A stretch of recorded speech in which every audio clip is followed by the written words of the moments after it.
Lenin, Martí, Fidel Castro, son los días que inspiran a pelear. Nació en la provincia de Holguín, en un poblado del municipio de Mayarí llamado Virán, el 13 de agosto de 1926.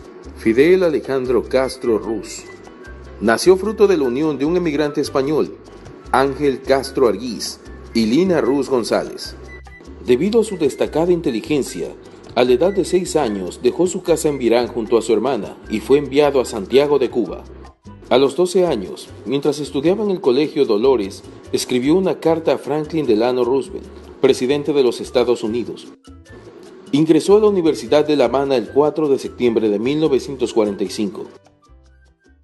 Como presidente del Comité Pro Democracia Dominicana de la FEU, promovió acciones para lograr destituir al dictador dominicano Rafael Trujillo, embarcándose en la invasión de Cayo Confites. El movimiento eventualmente fracasó al llegar a la bahía de Nipe, donde fueron interceptados, y tuvo que salvarse nadando hasta Cayo Saetía.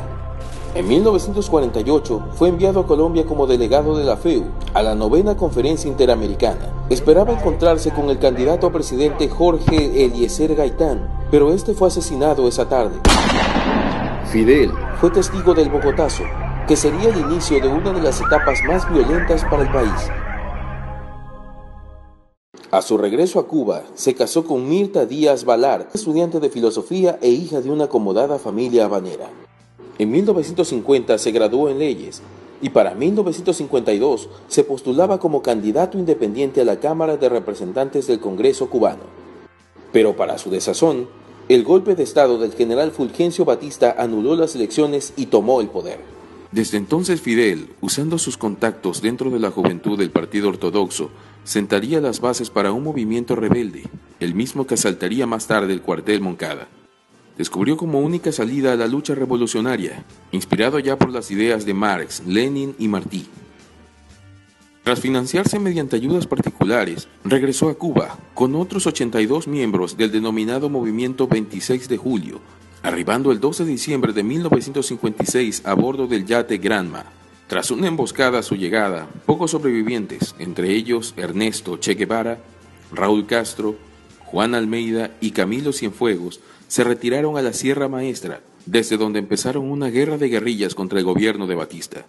Tras varios meses de lucha y un desgaste del poder del dictador, el ejército guerrillero de la Sierra Maestra se impuso a los más de 70.000 combatientes de Batista, haciendo su entrada triunfal en La Habana el 8 de enero de 1959. Desde entonces, el nuevo gobierno encontró apoyo de otras potencias socialistas, en especial de la Unión Soviética. Fueron varios los intentos del gobierno de Estados Unidos de retirar a Castro del poder, desde asaltos a territorio cubano apoyando grupos disidentes hasta restricciones de tipo comercial.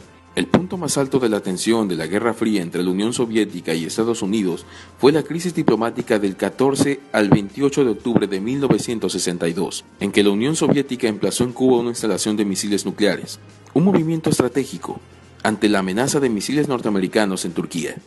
A pesar de varias exigencias del gobierno cubano previo a la desinstalación de los misiles, la Unión Soviética accedió al retiro de los mismos y asimismo Estados Unidos a los suyos en Turquía. Pero a pesar de un pedido de no agresión a Cuba por parte de la Unión Soviética, el embargo continuó. Tras la caída de la Unión Soviética en 1991, la isla se sumió en una crisis económica al no tener actividad comercial relevante por motivo del embargo.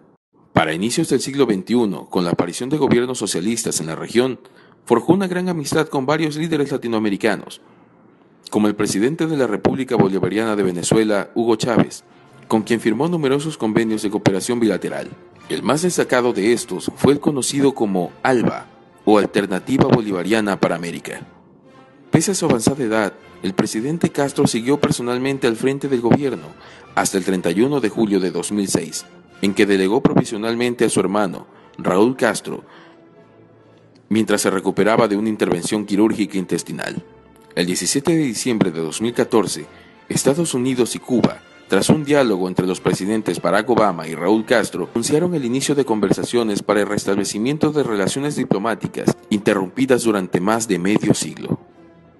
Las relaciones entre Cuba y Estados Unidos fueron restauradas finalmente el 20 de julio de 2015, con la apertura de una embajada cubana en Washington y otra estadounidense en La Habana.